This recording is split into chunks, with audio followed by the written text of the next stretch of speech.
Alhamdulillah wassalatu wassalamu ala Rasulillah wa ala alihi wa sahbihi wa mawalah wa la hawla wa la quwata illa billahi wa ba'd. Alhamdulillah, di pagi hari ini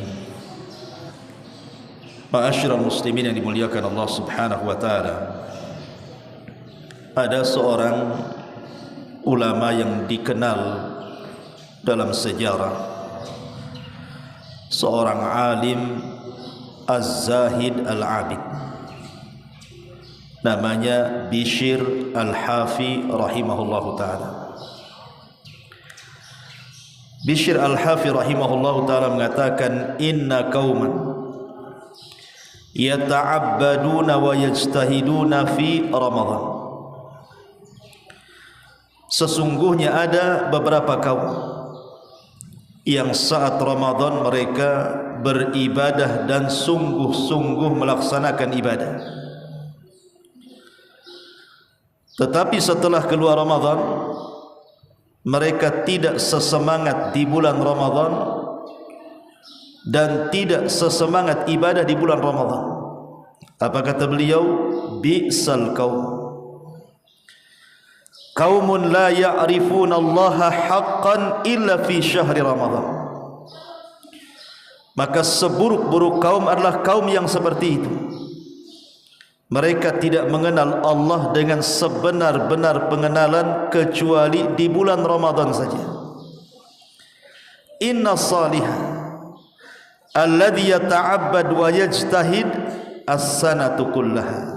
Harusnya orang baik, orang saleh itu mereka beribadah dan bersungguh-sungguh as-sanata kullaha, dijadikan satu tahun itu semua Ramadan. Satu hari ada seorang laki-laki menemui Amirul Mukminin Ali radhiyallahu anhu, dan saat itu sedang berada di Idul Fitri. Fawajadahu yatanawal khubzan fihi hashunah, di mana Amirul Mukminin Ali radhiyallahu anhu mendapati di hadapannya itu banyak makanan, roti yang sangat enak sekali. Maka orang ini mengatakan, ya Amirul Mukminin, yaumu idin, hari ini hari Id, wa khubsun khashin, dan hari ini hari makan roti ataupun makanan yang lezat di hadapan kita. Maka Ali radhiyallahu anhu mengatakan, al-yaum idun man kubila siyamuhu wa qiyamuhu, idun liman ghufira dhanbuhu wa syukira sa'yuhu wa kubila amaluhu. Al-yawma lana idun wa ghadan lana idun wa kullu yawmin la ya'sillaha fihi fahuwa lana idun. Kata Ali radhiyallahu anhu, dia menasihati, hari ini yang sedang melaksanakan Id, yang sedang berbahagia di hari Id adalah orang yang diterima puasanya, orang yang diterima salat malamnya, orang yang diampuni dosa-dosanya, orang yang berkah semua usaha di bulan Ramadannya, dan orang yang diterima amalannya. Hari ini adalah hari Id, besok juga ada Id. Setiap hari ketika seseorang tidak bermaksiat kepada Allah Subhanahu wa taala, maka dia sedang melaksanakan Id. Lihat bagaimana nasihat Amirul Mukminin Ali radhiyallahu anhu. Karena umumnya masyarakat kita ini memahami Id itu hanya sebatas pakaian, hanya sebatas makanan, hanya sebatas jalan-jalan dan begitu seterusnya. Makanya kita lihat kalau sudah mendekati Lebaran, keluarga antum sibuk, bah pasar, bah ke mall, toples belum ada isinya nih, baju anak belum dibeli, padahal bajunya satu lemari. Ini bukan Id dalam Islam ini.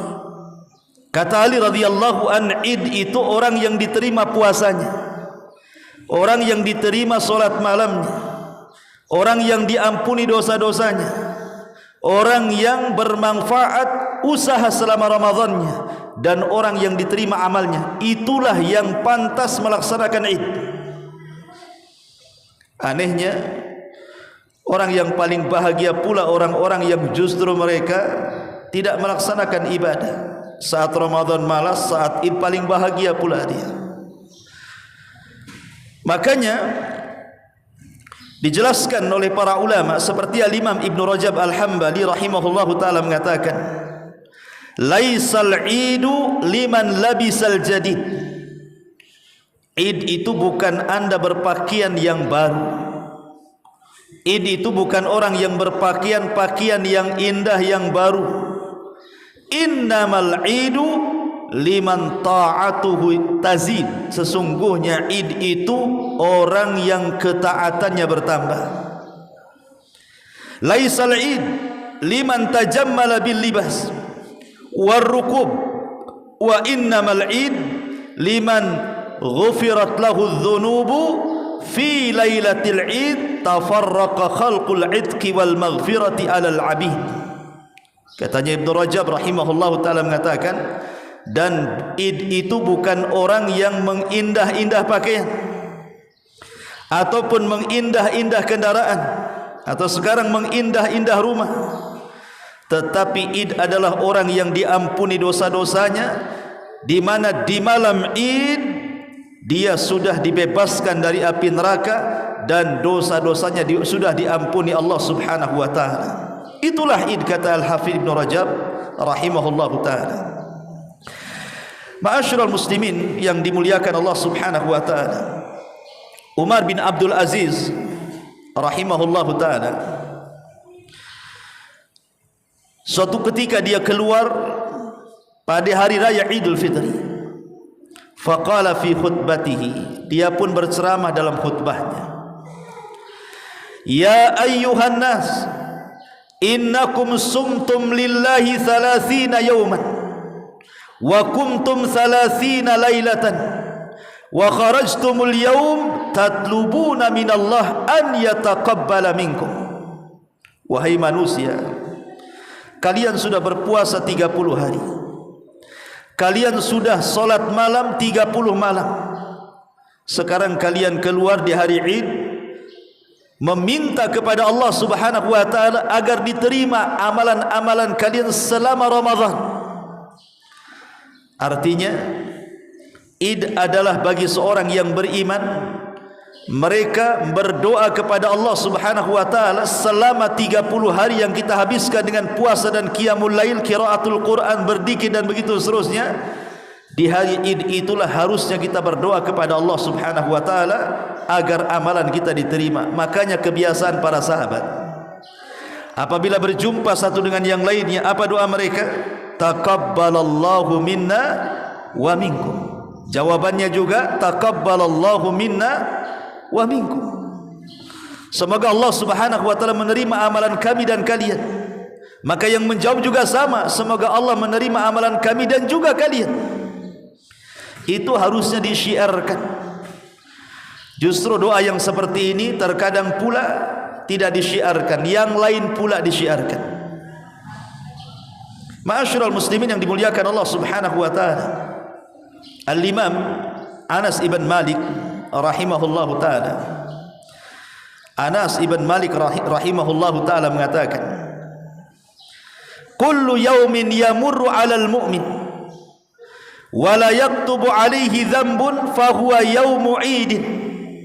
Setiap hari lewat padanya seorang mukmin, kemudian tidak dicatat padanya dosa, maka pada hari itulah dia sedang Id. Jadi Id itu adalah membersihkan dosa. Tapi apa yang terjadi hari ini? Justru ketika datang Id itu manusia seolah-olah keluar dari keletihan dia, kemudian bermaksiat kepada Allah Subhanahu wa taala. Berapa banyak coba saat Id terjadi ikhtilat di sana sini. Salaman yang bukan mahram, Belum lagi kemudian diagendakan pelesiran ataupun jalan-jalan ke pantai-pantai yang di situ tabarruj di mana-mana. Subhanallah. Sementara kita di bulan Ramadan mengharap ampunan kita diampuni oleh Allah Subhanahu wa taala, setelah Ramadan tiba-tiba melakukan dosa kembali. Itu bukan Id, kata para ulama. Ma'asyiral muslimin yang dimuliakan Allah Azza wa Jalla, dari sini yang ingin saya nasihatkan. Lalu apa yang harus kita lakukan setelah Ramadan ini? Setelah Ramadan lewat kepada kita, apa sebenarnya yang harus kita lakukan? Yang pertama, berdoa kepada Allah Subhanahu wa taala, jangan sampai hati kita yang sudah terbiasa ibadah di bulan Ramadan tiba-tiba kemudian intikas. Intikas itu artinya berpaling, kesibukan Ramadan hanya sebatas Ramadan, luar Ramadan beda pula kemudian aktivitasnya. Dari sini Nabi SAW mengajarkan satu doa yang selalu dibaca Nabi SAW dari Ummu Salamah radhiyallahu anha. Nabi SAW suka berdoa kepada Allah, ya muqallibal qulub tsabbit qalbi ala dinik. Wahai zat yang membolak-balikkan hati, tetapkan hatiku di atas ketaatan dan agama. Minta seperti ini, jangan sampai dibolak-balikan. Yang tadinya rajin ibadah masuk pula kemaksiatan kepada yang bukan ibadah setelah Id. Ini yang pertama, minta agar hati kita jangan dibolak-balikan. Yang kedua, dawamut taubah. Teruslah meminta ampun kepada Allah Azza wa Jalla. Kalau Ramadan jelas malamnya malam ampunan, siangnya juga siang ampunan. Tanpa harus kita mengatakan Rabbighfirli, ya Allah ampuni dosaku. Ramadan itu sudah mengampuni dosa kita. Karena Rasul yang mengatakan man shoma ramadanan imanan wa ihtisaban ghufira lahu ma taqaddama min dhanbi. Siapa yang berpuasa di bulan Ramadan penuh iman dan mengharap pahala Allah, Allah ampuni dosa-dosanya. Artinya siangnya Ramadan itu siang ampunan, malamnya juga sama. Man qama ramadanan imanan wa ihtisaban ghufira lahu ma taqaddama min dhanbi. Siapa yang melaksanakan tarawih, qiyamul lail, salat malam penuh iman dan mengharap pahala Allah, Allah ampuni dosa-dosanya. Jadi tanpa kita mengatakan Rabbighfirli, ya Allah ampuni dosaku, malamnya siangnya semua sudah ampunan bagi kita. Tapi di luar Ramadan tidak demikian. Di luar Ramadan kalau kita ingin diampuni dosa-dosanya, minta ampun, bertobat kepada Allah Subhanahu wa taala, maka biasakan dawamut taubah. Kemudian yang ketiga, as-sabru 'alal mudawamah. Ini yang paling penting, sabar di dalam mempertahankan istiqamah. Jangan seperti firman Allah Subhanahu wa taala di mana Allah mengatakan kallati naqadat ghazlaha ba'da min ba'di quwwatin ankatha. Dahulu di zaman Nabi ada orang gila, ada seorang wanita kurang waras. Wanita ini memintal benang, merajut benang, dijadikan kain gitu ya. Jadi setelah dirajut sama wanita ini sampai cantiklah kain itu, sudah selesai, ditarik lagi benangnya, kemudian amburadul lagi rajutannya. Maka Allah Subhanahu wa taala mengatakan kallati naqadat ghazlaha, seperti wanita yang kemudian menarik rajutannya sehingga rusak kembali, mim ba'di quwwatin ankatha, padahal sudah dirajut sedemikian rupa itu. Maknanya di bulan Ramadan kita sudah merajut ibadah sedemikian rupa kan. Puasa kita lakukan, solat malam kita lakukan, tarawihnya kita lakukan, baca Qur'annya kita lakukan, makannya kita atur, tidurnya kita atur, semua tertib di bulan Ramadan ini. Artinya apa? Anyaman benang itu sudah rapi. Jangan di luar Ramadan kemudian ditarik lagi benang itu, kacau lagi kainnya. Itulah makna daripada jangan sampai kallati naqadat ghazlaha min ba'di quwwatin ankatha. Karena begini ikhwan, ada keutamaan orang-orang yang berusaha istiqamah ataupun mudawamah, senantiasa mengikuti kebiasaan Ramadan dibawa kepada luar Ramadan. Yang pertama, orang-orang yang berusaha mempertahankan ibadahnya atau dengan kata lain istiqamah dan mudawamah. Allah Subhanahu wa taala akan memberikan banyak keutamaan. Salah satunya adalah tanfa'u fis syada'id. Sangat bermanfaat di waktu-waktu kita sedang kesulitan. Jadi orang-orang yang mudawamatu ala ta'ah, terus-terusan di atas ketaatan, itu manfaatnya saat kita mengalami kesulitan. Dan itu disebutkan di dalam sebuah riwayat di mana Nabi SAW mengatakan kepada Mu'adz ibn Jabal radhiyallahu anhu, mengatakan, ihfadillaha yahfadka, ihfadillah tajidhu tujahak. Atau Abdullah ibn Abbas kalau tidak salah, Abdullah ibn Abbas ketika itu dibonceng oleh Nabi SAW, kemudian Rasul mengatakan, ya gulam, wahai anak kecil, jagalah Allah, niscaya Allah menjagamu. Jagalah Allah, niscaya engkau akan mendapati Allah di hadapan. Kalau engkau meminta, mintalah kepada Allah. Kalau engkau minta pertolongan, mintalah pertolongan kepada Allah. Kemudian di ujung hadis Rasul mengatakan apa? Ta'arraf ilallah fir raha ya'rifka fi syiddah. Kenali Allah di waktu senang, maka Allah Subhanahu wa taala akan mengenali di waktu susah. Ketika kita di waktu senang kita habiskan dengan ibadah kepada Allah Subhanahu wa taala, dengan istiqamah dan mudawamah tadi, maka di waktu sulit maka Allah Subhanahu wa taala akan kenal dengan kita. Maknanya setiap kesulitan Allah akan mudahkan. Ini manfaat mudawamatu ala ta'ah, istiqamah di atas ketaatan. Kemudian yang kedua, sababun li husnil khatimah. Sebab terbesar seseorang itu diakhiri dengan akhir yang baik, atau dengan katanya husnul khatimah, karena Allah yang mengatakan walladzina jahadu fina lanahdiyannahum subulana. Orang-orang yang bersungguh-sungguh melaksanakan perintah kami, melaksanakan perintah-perintah kami dan menjauhi larangan-larangan kami, maka kami akan tunjukkan hidayah kepada mereka. Makanya kita lihat amalan para salaf, amalan para salaf yang sudah saya ceritakan satu kisah dari Zainul Abidin kemarin, bagaimana dia tiap malam menggendong gandum kemudian meletakkan di rumah fuqara wal masakin. Tiap malam loh ya, dia tidak berhenti bersedekah tiap malam. Lihat saat wafatnya, saat wafatnya dibicarakan dengan pembicaraan yang baik di tengah-tengah manusia, dan itu tanda-tanda husnul khatimah. Kalau wafat kita kemudian dipuji manusia, berarti wafat kita di atas kebaikan. Karena di zaman Nabi SAW ada jenazah lewat, semua memujinya. Kemudian besoknya ada jenazah lewat, semua mencaci makinya. Maka kata Nabi SAW, jenazah yang pertama wajabat lahul jannah, wajib dia masuk surga. Jenazah yang kedua wajabat lahun nar, wajib dia masuk neraka. Lihat, ketika kematian kita menjadi pujian manusia, maksudnya dari segi kebaikan kita, maka itu tanda yang jelas bahwa kematian kita husnul khatimah. Lah mudawamatu ala ta'ah itu sababun li husnil khatimah, salah satu sebab seseorang akan mengakhiri kehidupannya dengan kebaikan. Kemudian juga di antara buah daripada mudawamah adalah tathhirul qalbi minan nifaq wan najat minan nar. Hati kita diselamatkan dari kemunafikan dan diselamatkan dari api neraka. Kenapa demikian?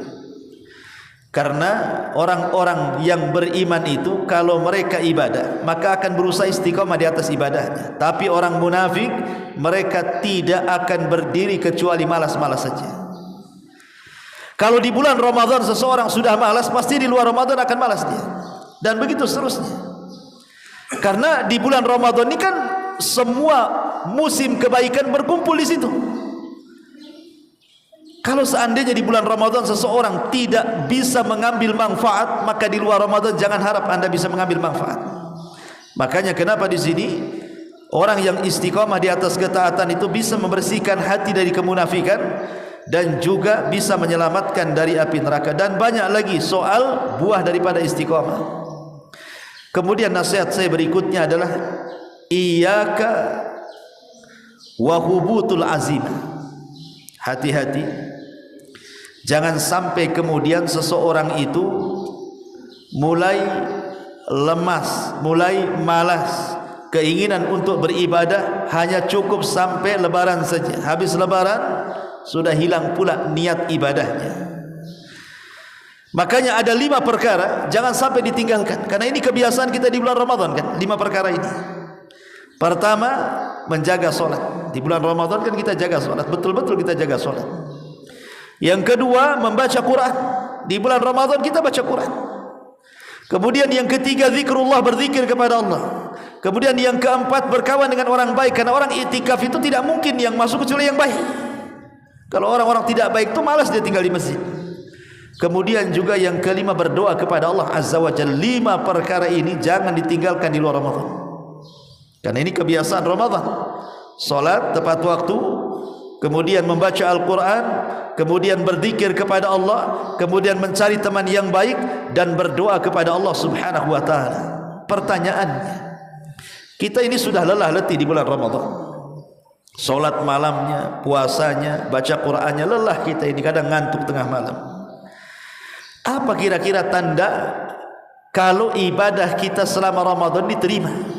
Adakah tanda-tandanya kalau ibadah kita ini diterima selama Ramadan ini?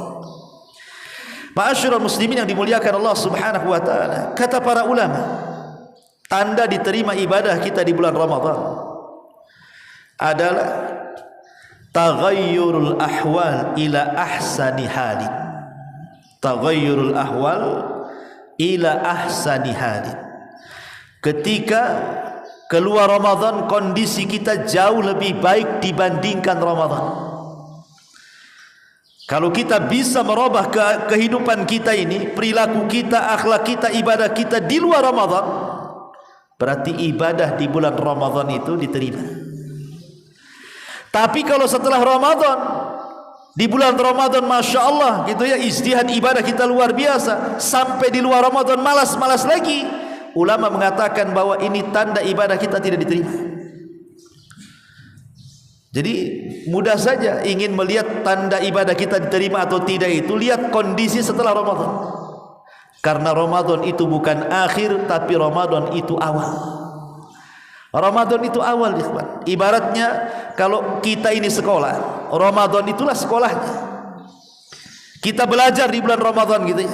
Belajar solat malam, belajar tarawih, belajar puasa, belajar baca Quran. Itulah belajarnya di bulan Ramadan. Hasilnya itu setelah Ramadan. Dapat ijazahnya itu setelah Ramadan. Diamalkan gak ilmunya di bulan Ramadan itu? Setelah Ramadan. Lah ini kata para ulama, inilah tanda kalau seseorang itu diterima ibadahnya selama Ramadan. Tapi kalau tidak lebih baik, maka ulama mengatakan berarti tanda ibadah kita sia-sia. Kemudian ulama mengatakan bahwa wa'bud rabbaka hatta ya'tiyakal yakin. Sembahlah Allah sampai datang kepadamu sebuah keyakinan, maksudnya kematian. Imam Ahmad ibn Hanbal rahimahullahu ta'ala pernah ditanya, mata yajidu al-abdu ta'mar raha. Imam, kapan sih seorang hamba itu istirahat? Istirahat tidak solat, istirahat tidak puasa, istirahat tidak baca Quran, pokoknya istirahat ibadah. Kapan orang itu istirahat? Kok masih saja kita disuruh untuk solat, disuruh untuk puasa, disuruh untuk baca Quran? Kapan sampai kapan ini istirahatnya? Maka kata Imam Ahmad, inda awwali qadamin yadha'uha fil jannah. Kalau anda istirahat, kata Imam Ahmad, maka istirahatlah ketika kedua telapak kaki kita menginjak surga. Baru istirahat. Kalau di dunia mana bisa istirahat? Makanya Al-Hafidh Ibn Hajar rahimahullahu ta'ala ketika menjadi qadi Mesir, Al-Hafidh Ibn Hajar ma'ruf ya, pengarang kitab Bulughul Maram, Fathul Bari, banyak karya-karyanya. Suatu ketika dia jalan-jalan ke pasar. Namanya dia seorang qadi kerajaan. Kan qadi kerajaan kan dimuliakan, ikhwan. Dikasih kendaraan dari kerajaan, dikasih pakaian yang megah dari kerajaan, dikasih gaji tetap dari kerajaan, hidupnya dimuliakan. Karena dia qadi, seorang hakim kerajaan Mesir. Berangkat dia ke pasar, entah mau membeli sesuatu. Yang namanya seorang ulama besar, plus juga dia qadi Mesir, manusia ini berjubal menghormati beliau. Orang pasar itu sampai keluar semua, ingin nyalami Imam Ibnu Hajar Al-Asqalani. Rupanya di pojok pasar ada orang Yahudi. Yahudi ini miskin, sudah Yahudi miskin lagi. Jadi orang Yahudi miskin ini melihat bagaimana ada orang pakai kendaraan bagus, pakai baju bagus, dihormati orang. Kata Yahudi miskin ini mengatakan, siapa itu katanya. Maka kawannya yang muslim sebelahnya mengatakan, wailaka, celaka engkau, dia adalah imam kami, dia adalah ulama kami, dia adalah qadhi kami, dia adalah hakim kami, dialah Ibnu Hajar Al-Asqalani. Kata Yahudi miskin ini mengatakan, bisa enggak aku pertemukan dengan dia katanya. Maka seorang muslim mengatakan, bisa kalau kau mau. Dia bukan orang yang dianggap sombong oleh kamu. Kapanpun dia berjumpa, kau bisa berjumpa. Akhirnya diantarkanlah orang Yahudi miskin ini menghadap Al-Imam Ibnu Hajar Al-Asqalani rahimahullahu ta'ala. Tiba-tiba seorang Yahudi kere miskin ini ngomong pula di hadapan Ibnu Hajar dan mengatakan, apakah anda Ibnu Hajar?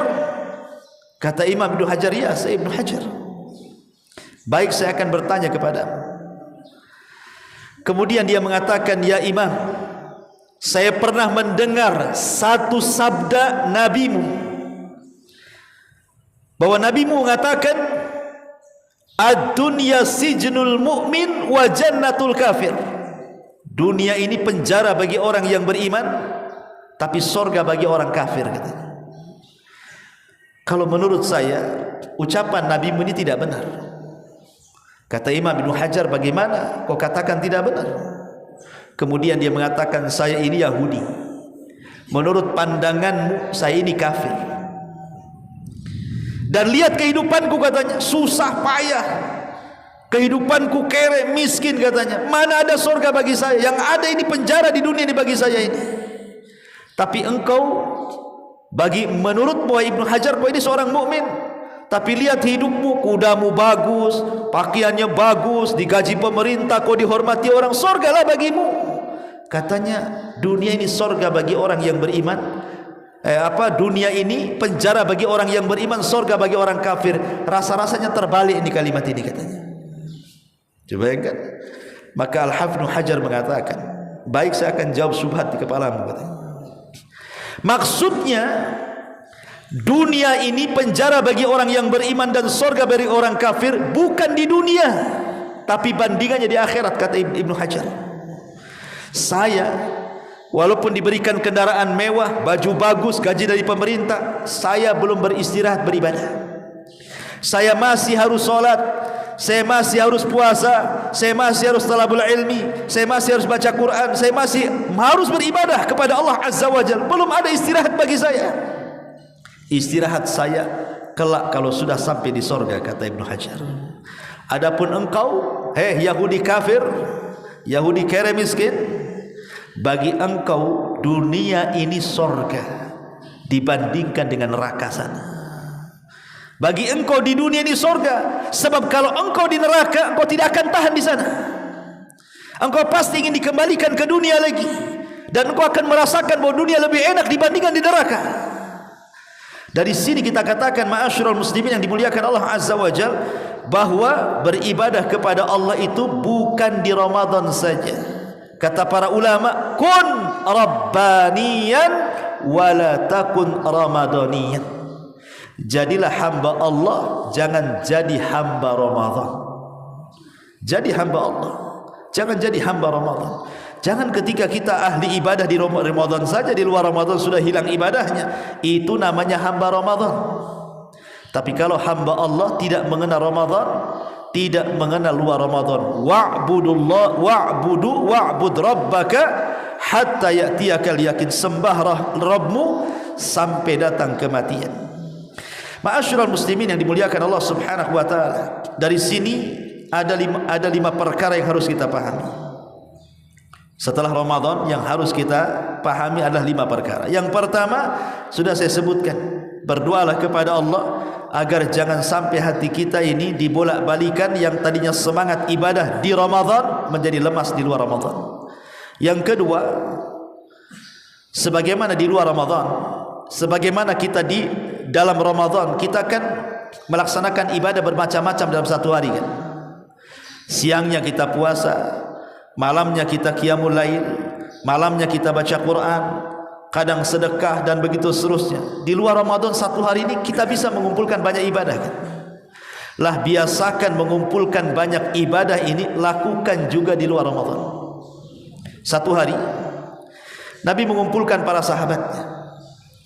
Kemudian Nabi SAW mengatakan dan bertanya dalam riwayat Abu Hurairah radhiyallahu an, man atba'a minkumul yawma janazah. Siapa di antara kalian yang hari ini mengikuti jenazah orang mati? Tidak ada yang berdiri kecuali Abu Bakar. Saya wahai Rasul. Kemudian Rasul bertanya lagi kepada para sahabat, man at'amal yawma minkum miskina. Siapa di antara kalian yang hari ini memberi makan fakir miskin? Tidak ada yang berdiri kecuali Abu Bakar. Saya wahai Rasul. Kemudian Rasulullah SAW bertanya lagi, man ada minkum al-yawma maridan. Siapa di antara kalian yang hari ini mengunjungi orang sakit? Tidak ada yang berdiri kecuali Abu Bakar. Saya wahai Rasul. Kemudian kata Nabi SAW, dia bertanya lagi, siapa man asbaha minkumul yawma sha'ima. Siapa yang hari ini berpuasa di antara kalian? Tidak ada yang berdiri kecuali Abu Bakar. Saya wahai Rasul. Lihat, dalam satu hari Abu Bakar mengumpulkan 4 ibadah. Dia memberi makan fuqara wal masakin, dia mengunjungi orang sakit, dia mengikuti jenazah orang mati, dia juga berpuasa pada hari itu. Satu hari dia kumpulkan banyak ibadah tuh. Kata Nabi SAW, man majtama'na fi mri'in illa dakhalal jannah. Tidaklah 4 perkara terkumpul dalam satu hari pada seorang mukmin dipastikan masuk surga dia. Tidaklah 4 perkara terkumpul pada seorang mukmin dipastikan masuk surga, kata Nabi. Maknanya di sini, kalau di bulan Ramadan kita bisa mengumpulkan ibadah banyak dengan berbagai macam ibadah di bulan Ramadan, maka biasakan itu juga di luar Ramadan. Kemudian yang ketiga, ta'alluq bil masajid. Di bulan Ramadan sedikit-sedikit kita datang ke masjid. Sedikit-sedikit datang ke masjid karena harus ada tarawih, ada i'tikaf, baca Quran. Pokoknya luar biasa. Keterkaitan hati kita dengan masjid itu di dalam Ramadan luar biasa. Bahkan orang yang tidak pernah ke masjid jadi ke masjid loh.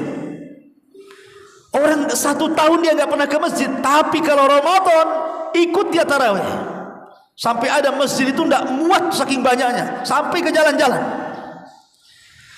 Artinya bahwa kalau di bulan Ramadan betul-betul hati kita terikat dengan masjid, maka keterikatan hati kita dengan masjid lakukan juga di luar Ramadan. Karena Nabi SAW mengatakan, sab'atun yudhilluhumullahu fi dhillihi yawma la dhilla illa dhilluh. Ada 7 kelompok yang akan mendapatkan naungan di hari yang tidak ada naungan kecuali naungan Allah. Salah satunya adalah rajulun ta'allaqa qalbuhu fil masajid. Seorang laki-laki yang hatinya terpaut dengan masjid. Kemudian yang keempat, at-tatallu ila ma indallah minan naimil muqim. Biasakan seseorang itu mengingat-ingat nikmat Allah yang kekal, maksudnya surga. Karena selama Ramadan kita diingatkan dengan surga, karena Ramadan dibukakan pintu surga kan. Kata Rasul, idza ja'akum Ramadan futihat abwabul jannah. Apabila datang bulan Ramadan kan pintu surga dibuka. Artinya di bulan Ramadan kita diingatkan dengan surga. Maka di luar Ramadan pun sama. Kalau kita diingatkan dengan surga, semangat kita ibadah. Kemudian yang terakhir, jangan meluaskan di luar Ramadan dengan perkara-perkara mubah, apalagi yang haram. Di dalam Ramadan kan kita sudah ditarbiyah kepada puasa itu. Puasa itu seseorang tidak boleh makan padahal makan itu halal, mubah. Seseorang tidak boleh minum padahal minum itu halal dan mubah. Seseorang tidak boleh mencampuri istrinya padahal istri itu halal dan mubah kan? Tapi dilarang itu perkara-perkara mubah di bulan Ramadan itu. Maka perkara-perkara yang mubah saja dilarang di bulan Ramadan, apalagi yang diharamkan. Maka keluar Ramadan jangan disibukkan dengan perkara-perkara mubah, apalagi yang haram. Karena kalau sudah orang masuk masuk Idul Fitri ini sudah nampak tuh. Ya. Makan itu sudah tidak lagi terkontrol kan. Kalau Ramadan kita lihat pas berbuka kan, kadang-kadang makan kurma atau mungkin gorengan 1-2 saja sudah kenyang kita. Tapi ketika Idul Fitri, semua dimakan. Karena setiap bertamu ada toples di depan kita. Nanti ketamu ke rumah ini ada toples lagi, ada toples lagi. Terkadang bawa kresek pula gitu ya. Artinya di sini ikhwatu fiddin, kalau perkara-perkara mubah saja bisa melalaikan ibadah, apalagi yang haram. Maka berdoalah kepada Allah Subhanahu wa taala agar ibadah kita diterima, karena 6 bulan setelah Ramadan para ulama menangis. Berdoa kepada Allah Azza wa Jal agar ibadah mereka di bulan Ramadan diterima oleh Allah Subhanahu wa taala. Subhanaka bihamdika asyhadu an la ilaha illa anta astaghfiruka wa atubu ilaik. Allahu ta'ala. Assalamualaikum warahmatullahi wabarakatuh.